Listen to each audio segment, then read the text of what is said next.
Friends, good morning प्यारे बच्चों। तो from today we are going to discuss a new chapter which is chapter 9, some applications of trigonometry.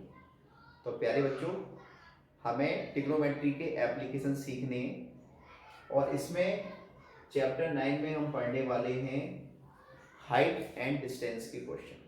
Height and distance, ठीक है।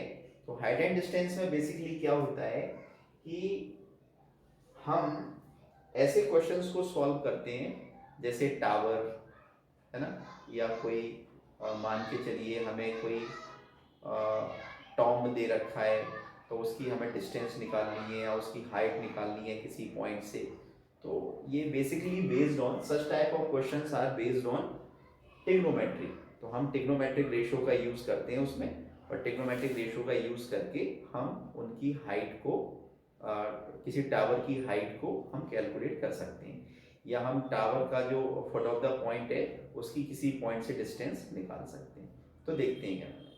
तो इस प्रकार के क्वेश्चंस में बच्चों हमें दो प्रकार के एंगल्स के बारे में पढ़ना पड़ेगा। पहले एक एंगल ऑफ एलिवेशन और एक है एंगल ऑफ डिप्रेशन। तो हम सबसे पहले आपको बताते हैं एंगल ऑफ एलिवेशन। तो एलिवेशन एंगल में क्या होता है बच्चों? एलिवेशन एंगल में जो ऑब्जेक्ट है वो कहाँ होती है? ऊपर। अब मान के चलिए कि ये कोई काइट है, दिस काइट ये ऊपर उड़ रही है, this kite is flying in the sky. तो this is object, this is object. और ऑब्जर्वर जो होता है, ऑब्जर्वर कहाँ होता है? नीचे। तो मान के चलो कि ये ऑब्जर्वर है, दिस इज ऑब्जर्वर। तो ऑब्जर्वर के लिए ये क्या हो गई? इसकी बेस लाइन, ओके। और ये इसकी क्या है? आई। तो जब ऑब्जर्वर इस ऑब्जेक्ट को देखेगा तो डेफिनेटली एक एंगल बनेगा। जब ऑब्जर्वर इस ऑब्जेक्ट को देखेगा तो यहाँ पे कोई एंगल बनेगा ना, थीटा। तो this angle theta is called angle of elevation, angle of elevation. तो बड़ी सिंपल सी बात है कि किसी ऑब्जेक्ट को जो हमारी आंख से ऊपर है, मतलब any object which is above the observer's eye, मतलब कोई भी ऑब्जेक्ट जो है वो ऑब्जर्वर्स की आंख से ऊपर है। और जब हम उस ऑब्जेक्ट को देखेंगे तो उस ऑब्जेक्ट और हमारी आंख के बीच में जो एंगल बनेगा, the angle which is formed between the object and the observer eye is called angle of elevation. Understood? और अगर हमें सीखना है एंगल ऑफ डिप्रेशन, तो एंगल ऑफ डिप्रेशन में क्या होता है? अब उल्टा केस हो जाता है। उल्टा केस का मतलब होता है कि अब ऑब्जेक्ट कहाँ है?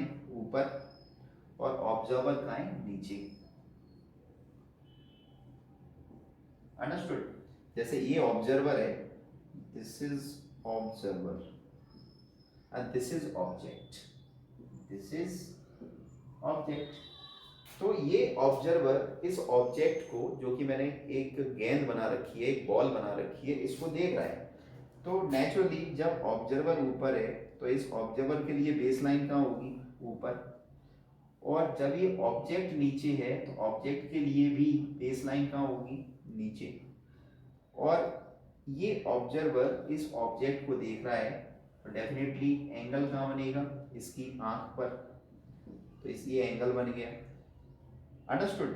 तो this angle is called angle of depression, angle of depression. और मैं अगर इसको इससे मिला दूं तो क्या बन गया? ये राइट एंगल ट्राइंगल।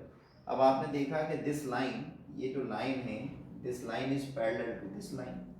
अब हमने एक थ्योरम पढ़ी है कि if two lines are intersected by a transversal line, then the angle are alternate angles। तो alternate angle से क्या हो जाएगा? दोनों एंगल्स इक्वल हो जाएंगे। तो this is the basic knowledge, this was the basic knowledge of angle of elevation and angle of depression। Elevation angle कब बनता है बेटा? एलिवेशन एंगल में ऑब्जेक्ट ऊपर होती है, ऑब्जर्वर नीचे होता है, और जो एंगल बनता है वो ऑब्जर्वर की आंख पर बनता है, तो इसको बोलते हैं angle of elevation. Depression angle में क्या होता है, ऑब्जर्वर ऊपर होता है, ऑब्जेक्ट नीचे होती है, तो जो एंगल बनता है दोनों के बीच में वो ऊपर बनता है, लेकिन अल्टरनेट एंगल से वो कहाँ जाता है, नीचे। अंडरस्टूड? ओके, तो अब हम करेंगे 9.1 के क्वेश्चंस। ओके, जो इन्हीं दो एंगल्स पर बेस्ड हैं। क्वेश्चन के अंदर या तो एलिवेशन एंगल होगा या फिर डिप्रेशन एंगल होगा। ठीक है बेटा, चलिए तो जल्दी से देखिए, तो देखते हैं कुछ इंपॉर्टेंट क्वेश्चंस 9.1 में। क्वेश्चन तो इसमें काफ़ी दे रखे है ना, लेकिन हम डिस्कस करेंगे ओनली इंपॉर्टेंट क्वेश्चंस। तो सबसे पहले देखते हैं question number 2। Question number 2 important है।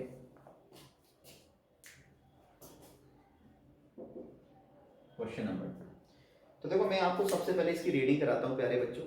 तो क्या है, इसमें लिखा है a tree breaks due to storm. एक पेड़ आंधी चलने से टूट गया। And the broken part bends, और जो टूटा हुआ हिस्सा है वो नीचे गिर गया। So that the top of the tree touches the ground making an angle of 30 degree with it. अब जो टूटा हुआ हिस्सा था उसने जमीन पर, वो जिस पॉइंट पर गिरा उस पॉइंट पर उसने 30 डिग्री का एंगल बनाया। The distance between the foot of the tree to the point where the top touches the ground is 8 metre.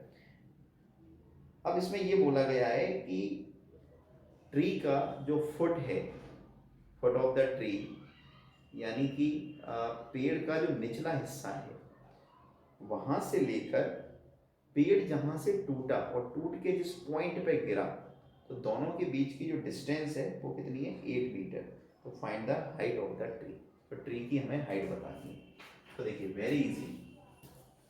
Suppose कि ये कोई पेड़ था, ओके, यहां से ये टूट गया, और ये जो ब्रोकन पार्ट है वो कहाँ गिरा, जमीन पे। जमीन पे गिरा तो इसने कितने डिग्री का एंगल बनाया बेटा, 30 डिग्री का। ठीक है, और ये जो पॉइंट है जहां पर ग्राउंड पर इसने टच किया, और ये क्या है, फुट ऑफ द ट्री। तो foot of the tree and that point, the distance between them is 8 meter is given. 8 meter is given and we have to find out the height of that tree. हमें इस पेड़ की height निकालनी है। तो देखिए कैसे कैलकुलेट करेंगे। तो A, B and this one is C. Suppose that कि ये, इसको कोई नाम आप दे सकते हो D. तो it is very easy. तो हम यहाँ पे लिखते हैं कि let the height of the tree be what? अगर हम टोटल हाइट को AD माने, let the height of the tree be, तो नेचुरली क्या नाम है, पेड़ की जो हाइट है वो तो AD है। तो AD इक्वल टू क्या होगा, ये AB plus broken part, broken part क्या है, BC। तो हमें AB की वैल्यू कैलकुलेट करनी है, हमें BC की वैल्यू कैलकुलेट करनी है, और दोनों की वैल्यू निकालने के बाद में हमें उसे ऐड कर देना है बेटा। तो देखिए सबसे पहले हम AB की वैल्यू कैलकुलेट करते हैं। तो मैं यहाँ पे लिखता हूँ कि इन राइट ट्राइंगल, और राइट ट्राइंगल क्या है, BAC,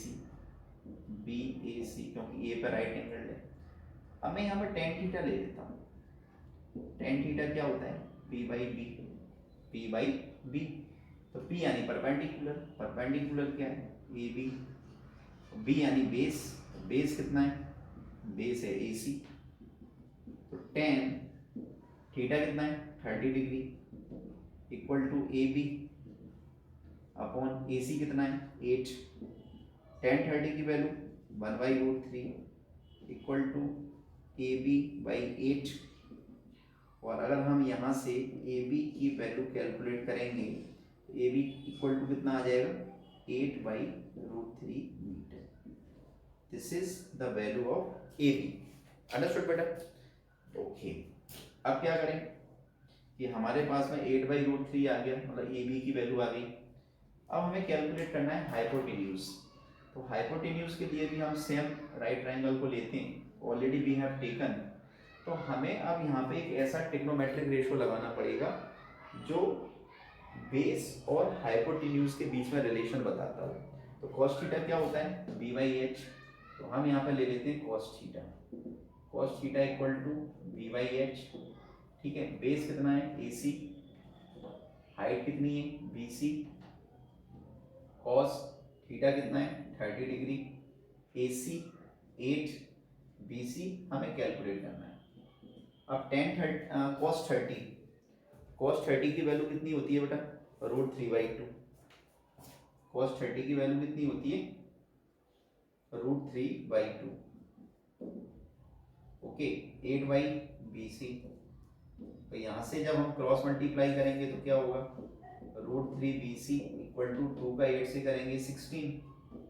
तो यहाँ से जब BC की वैल्यू कैलकुलेट करेंगे तो 16/√3, BC equal to 16/√3 metre. Understood? तो अब देखो, AB की वैल्यू 8/√3, BC की वैल्यू 16/√3। तो अब हमें क्या करना है? हमारे पास में AB भी आ गया, हमारे पास BC भी आ गया, दोनों को ऐड कर दो।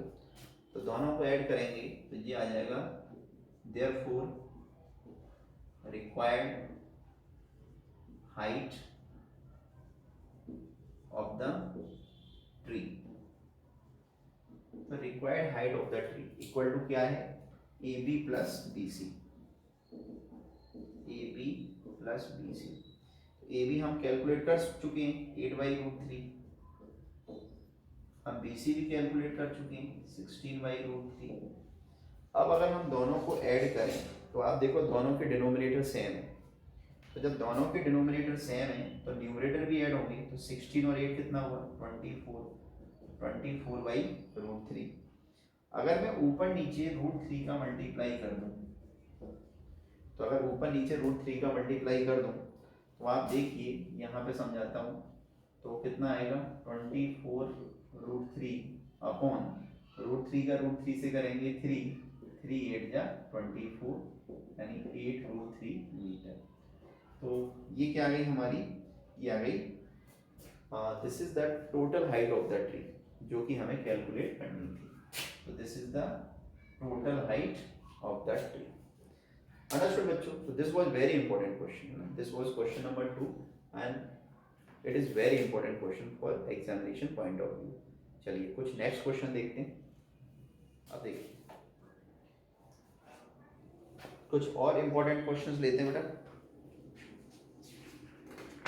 Question number 7 which is very important. तो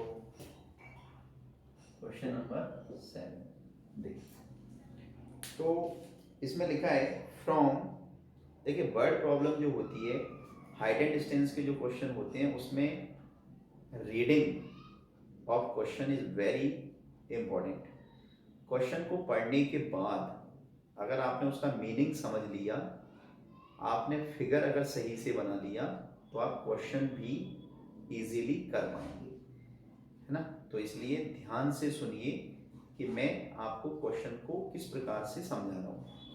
तो इसमें लिखा है question number 7 we are doing from a point on the ground, भूमि पर किसी बिंदु से the angles of elevation of the bottom and the top of a transmission tower fixed at the top of a 20-meter high building are 45 degree and 60 degree respectively। अब यहाँ पे ये बोला गया है कि from a point of a ground, ये ground है, उस ग्राउंड पर इस पॉइंट से कोई टावर है, पहले कोई बिल्डिंग है, तो दिस इज अ बिल्डिंग, और इस बिल्डिंग के ऊपर कोई टावर लगा हुआ है। क्या लगा हुआ है बच्चों? टावर। तो ये हमने इस बिल्डिंग पर टावर खड़ा कर दिया। अब हमसे बोला है उन्होंने, क्या बोला है? from a point on the ground, the angles of elevation of the bottom and the top of a transmission tower fixed at the top of a 20 metre high building. तो बिल्डिंग हमारी कितनी ऊंची है? 20 मीटर। बिल्डिंग हमारी 20 metre ऊंची है। अब हमें इस पॉइंट से, ये टावर है, दिस इज टावर, है ना, ये टावर है, और ये क्या है? This is building. अब हमें इस टावर का जो बेस है, तो इसके साथ एंगल और इसके टॉप के साथ एलिवेशन एंगल हमें गिने हैं। तो हमें इसके साथ में, यानी कि जो बॉटम ट्रांसमिशन टावर के बॉटम के साथ में जो एंगल है वो है 45 डिग्री, और जो टॉप के साथ एंगल है, तो टॉप के साथ एंगल है 60 डिग्री, 60 डिग्री। अब हमसे बोला गया है find the height of the tower, तो हमें टावर की हाइट निकालनी है। तो टावर की हाइट निकालने के लिए हम सिंपल इसको नाम दे देते हैं पहले तो, A B C and D. तो टावर की हाइट को हम अगर चाहें तो सिंपल एच भी कंसीडर कर सकते हैं, हम इसको एच मान सकते हैं। Let the height of the tower be h metre, ठीक है। तो देखो कैसे कैलकुलेट करेंगे, and it is very important question, very important. तो हम यहाँ पे लिखते हैं सबसे पहले कि let the height of the tower be A B equal to h metre. हमने ये लेट कर दिया कि टावर जो ए बी है उसकी हाइट कितनी है? H metre, okay. अब हमें और क्या गिवन है इस फिगर से, हमें और क्या नॉलेज मिल रही है? B C equal to 20 metre है, बी सी मतलब हाइट ऑफ बिल्डिंग। अब एंगल लिख लेते हैं, तो एंगल देखो जो यहाँ से बनाए बॉटम से, तो बी डी सी कितना है? 45 डिग्री। उसके बाद जो ए से बनाए, यानी टॉप से बनाए, तो वो है ए डी सी कितना? 60 डिग्री। अंडरस्टूड? अब हमें निकालना है हाइट ऑफ टावर। तो कैसे कैलकुलेट करेंगे? तो सबसे पहले क्या करें? सबसे पहले हम इस वाले ट्राइंगल को लेते हैं, दिस राइट ट्राइंगल। क्या नाम है इसका? B C D. तो मैं यहाँ पे लिखता हूँ in right triangle B C D और टेन थीटा क्या होता है? पी बाई बी, पी यानी परपेंडिकुलर। तो परपेंडिकुलर क्या है? बी सी, और बेस कितना है? डी सी, ठीक है। तो क्या आया? टेन थीटा कितना है? 60 डिग्री, सॉरी 45 डिग्री। थीटा कितना है? 45 डिग्री। बी सी कितना दे रखा है? 20, और डी सी कितना दे रखा है? डी सी तो हमें निकालना है। tan 45 की वैल्यू 1 होती है, सभी जानते हैं। क्रॉस मल्टीप्लाई करो, तो क्रॉस मल्टीप्लाई करेंगे तो डी सी इक्वल टू कितना आ गया? 20 मीटर। डी सी कितना आ गया बेटा? 20 metre.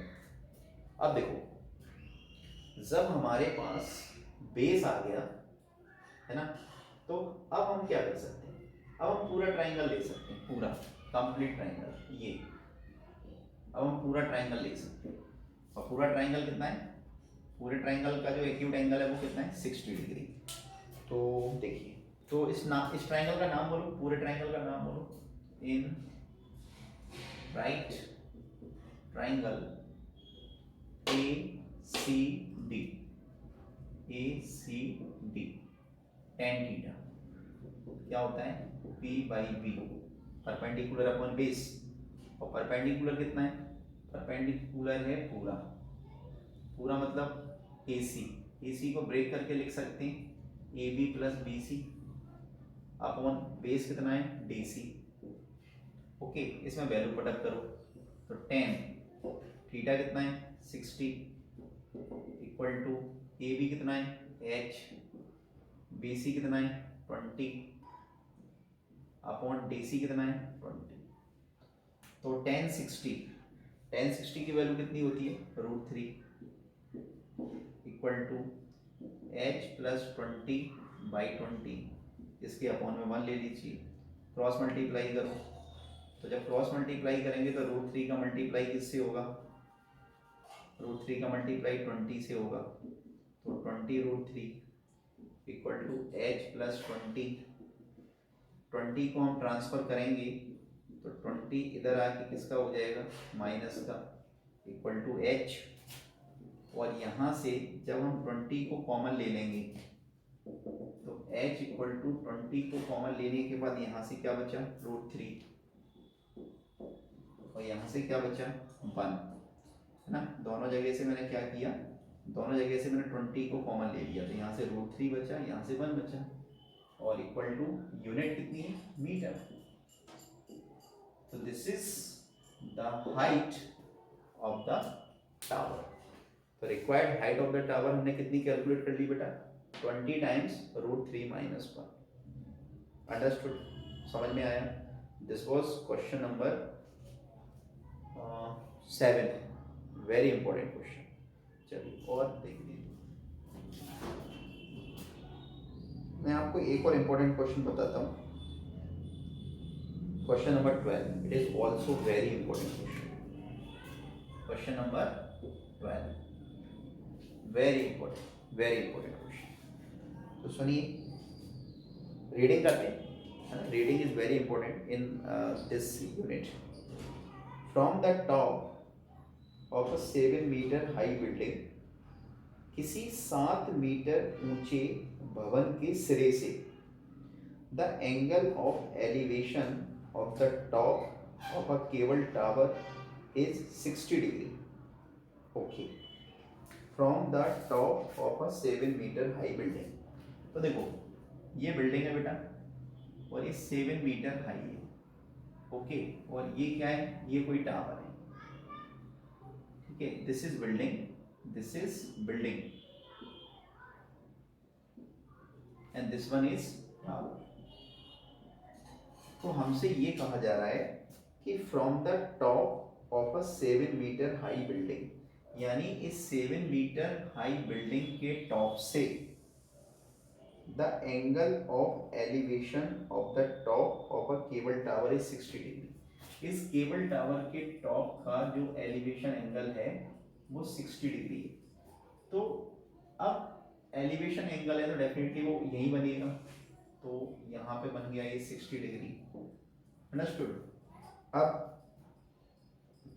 At the angle of depression of its foot, अब इसी पॉइंट से, इसी बिल्डिंग के टॉप से इस केबल टावर के फुट का डिप्रेशन एंगल, तो ये डिप्रेशन एंगल है और डिप्रेशन एंगल हमें कितना दे रखा है 45 डिग्री, ठीक है। Find the height of the tower, तो हमें कैलकुलेट करनी है हाइट ऑफ द टावर। तो देखिए, तो हाइट ऑफ द टावर को हम क्या लेट कर लें h metre, let the height of the tower be h metre. तो अब देखो इस फिगर से हमें क्या क्या जानकारी मिल रही है, what knowledge we are getting from this figure. तो मैं यहाँ पे लिखता हूँ कि let the height of the tower be A B equal to h metre. तो हमने टावर की हाइट को क्या मान लिया h मीटर। अब देखो CD कितना है 7, तो CD अगर 7 है तो BE भी कितना होगा 7। क्यों होगा भाई बताओ, YDC equal to YCD equal to BE equal to 7 metre. ऐसा इसलिए होगा बच्चों क्योंकि रेक्टेंगल में अपोजिट साइड इक्वल होती है और BCDE is a rectangle, okay. अब क्या करें, अब एक बात बताओ कि टोटल हाइट है h और इतनी हाइट है 7, तो AE कितना बचा बेटा, टोटल हाइट में से 7 को माइनस कर दो, h माइनस 7। तो अगर हमें AE कैलकुलेट करना है तो AE कैलकुलेट करने के लिए हम टोटल हाइट AB में से BE को माइनस कर देंगे। तो टोटल हाइट कितनी, h, B कितना 7, h माइनस 7 मीटर। ओके ठीक है। अब हमें लिखना है एंगल्स। तो सबसे पहले हम एंगल लिखते हैं ये वाला एलिवेशन। तो angle ADE, ADE equal to 60 degree. Angle, अब इस वाले एंगल को लिखते हैं।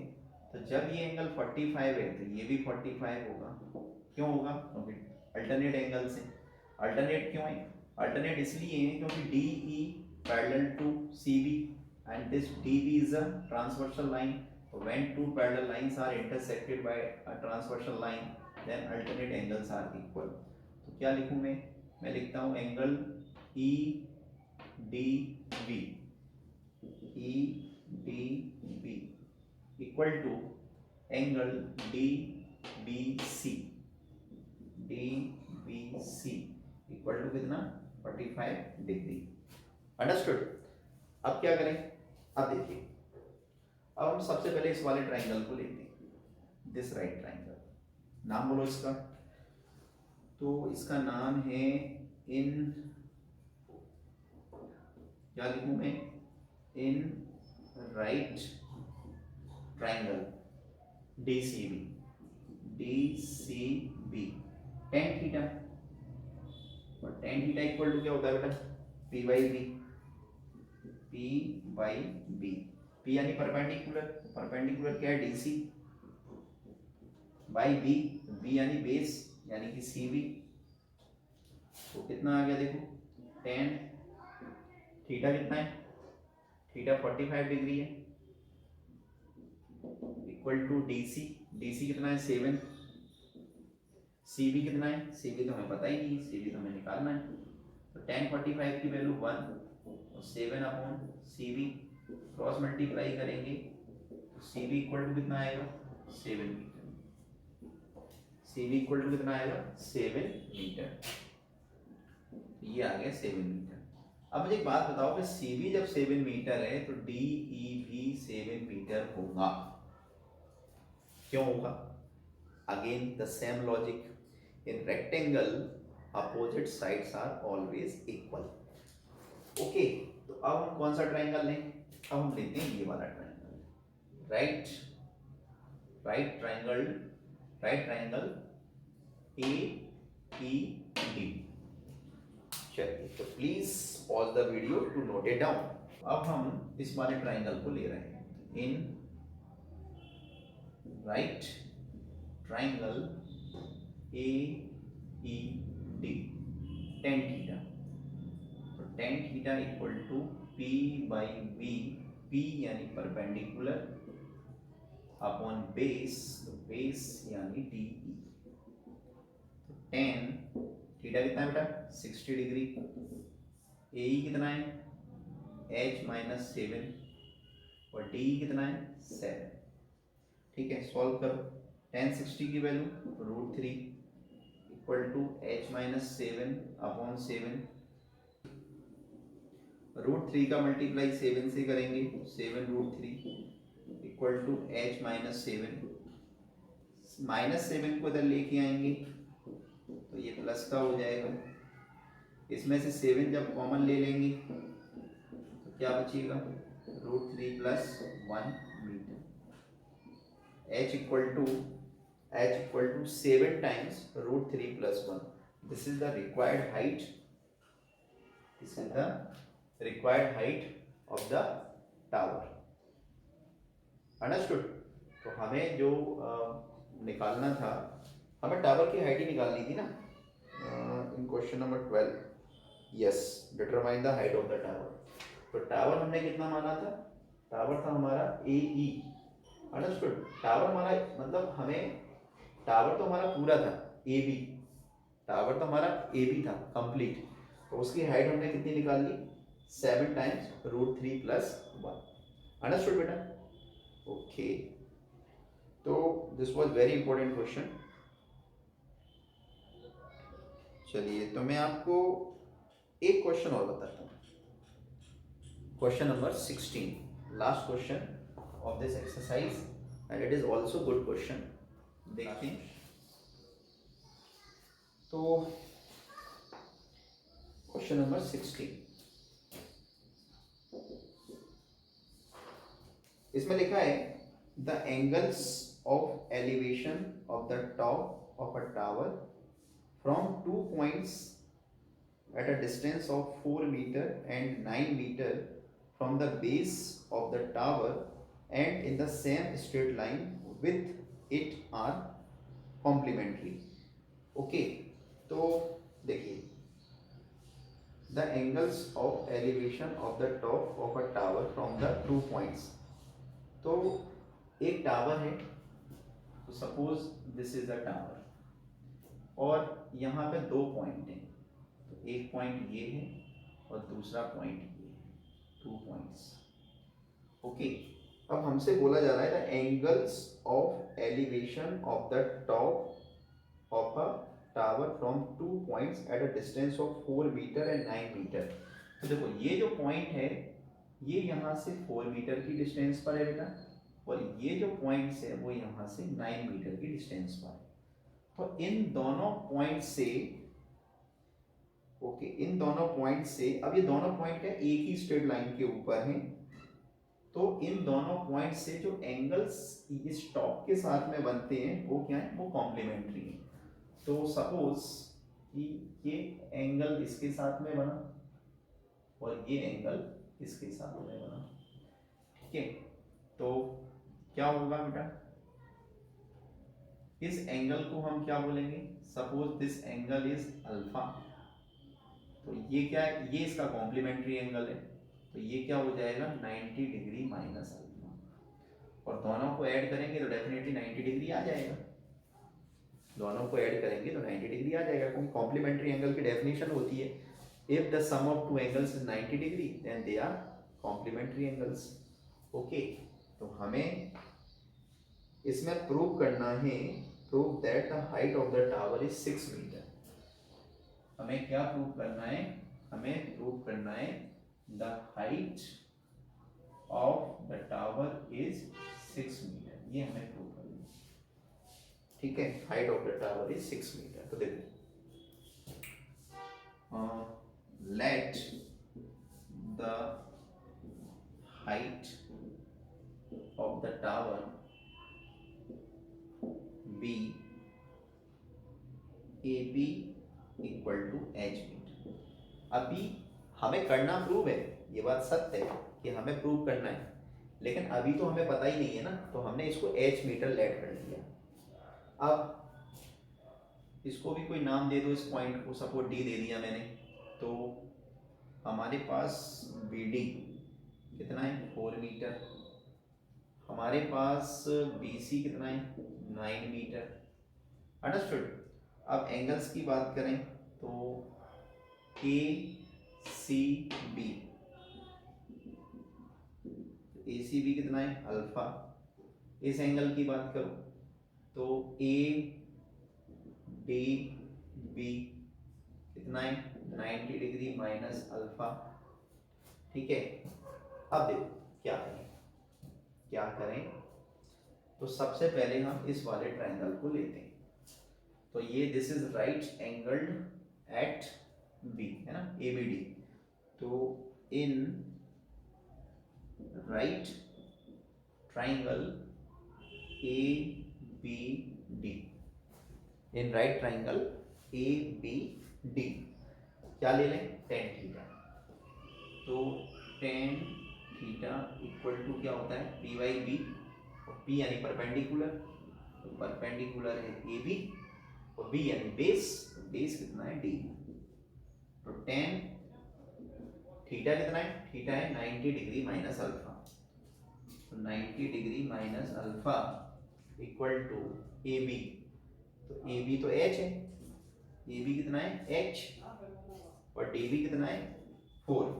कितना आ गया, तो ये आ गया tan 90 माइनस थीटा क्या होता है cot थीटा। तो यहाँ पर tan 90 डिग्री माइनस अल्फा कितना हो जाएगा cot अल्फा। तो cot alpha equal to h/4 और इसको एक नंबर डाल के यहीं पे हम छोड़ देते हैं। This is equation first. Okay, अब क्या करें, अब हम ले लेते हैं दूसरा वाला राइट ट्राइंगल।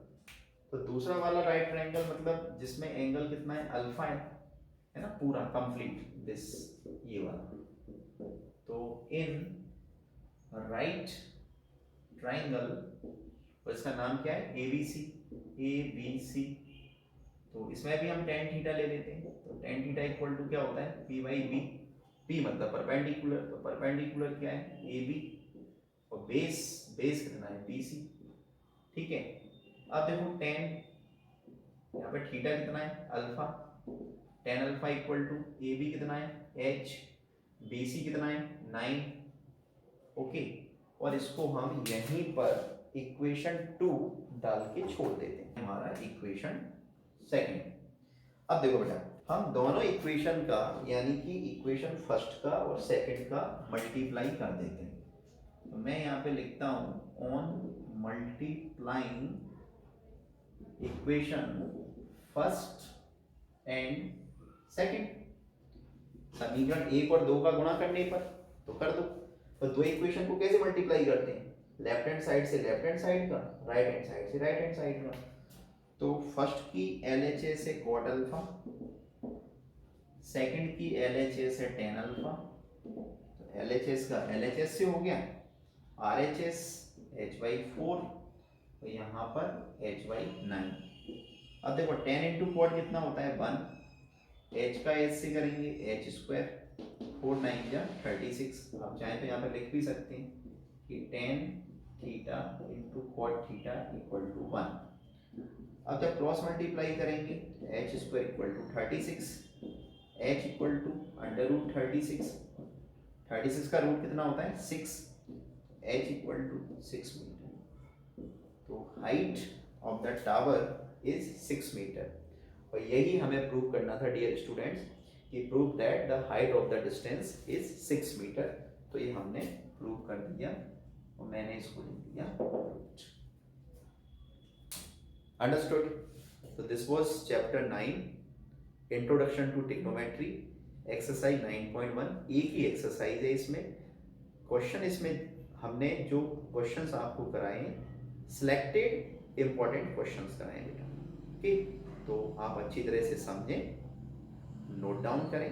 किसी बच्चे को कोई प्रॉब्लम आती है तो वो मुझे या तो फोन लगा के पूछे या फिर कमेंट्स बॉक्स में लिखे। ओके बेटा, till then take care, good bye.